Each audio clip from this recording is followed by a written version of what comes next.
बागमती प्रदेशको सिन्धुली जिल्ला प्राकृतिक सुन्दरताले भरिपूर्ण हरियाली डाँडाकाँडा र उर्वर फाँटहरूले सजिएको एक रमणीय भूमि यही हो गुलुन्जुर गाउँपालिका।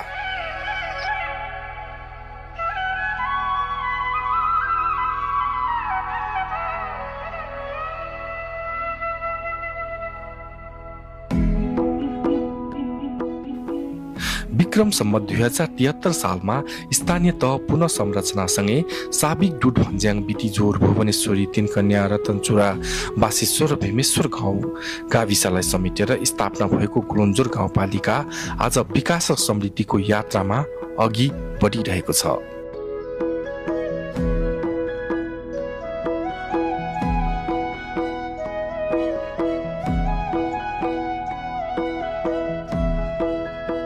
गुलुन्जुर डाँडाको नामबाट नामाकरण गरिएको यो गाउँपालिका प्राकृतिक सम्पदा, कृषि उत्पादन र सांस्कृतिक विविधताको अनुपम सङ्गम हो।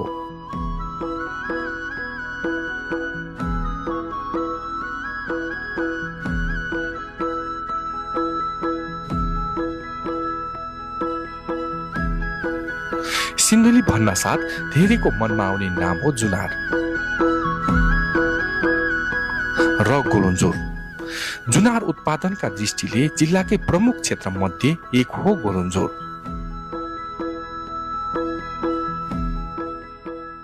सुनौलो जुनारले भरिएका बगैँचाहरू यहाँका किसानको मेहनत र सफलताको प्रतीक बनेका छन्। कृषि नै यहाँको अर्थतन्त्रको मुख्य आधार हो। आधुनिक कृषि प्रविधिको प्रयोग, व्यावसायिक खेती र किसानहरूको निरन्तर मेहनतले गुलुन्जुरलाई कृषि क्षेत्रमा अग्रणी बनाउँदै लगेको छ। प्रकृतिको काखमा अवस्थित रहेको गुलुन्जुर केवल कृषि उत्पादनको केन्द्र मात्र होइन, यो त स्वर्गको एउटा सुन्दर टुक्रा पनि हो। यहाँका मनोरम पहाड, शीत हावा, स्वच्छ वातावरण र प्राकृतिक दृश्यले जो कोहीलाई पनि मोहित बनाउँदछ। शिक्षा, स्वास्थ्य, सडक तथा पूर्वाधारको विकासका क्षेत्रमा भएका प्रयासहरूले गाउँपालिकाको मुहार क्रमशः फेरिँदै गएको छ।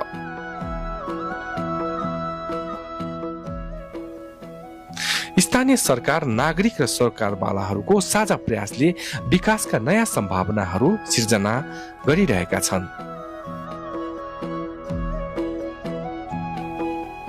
प्राकृतिक सम्पदा, कृषि उत्पादन र सांस्कृतिक पहिचान र विकासको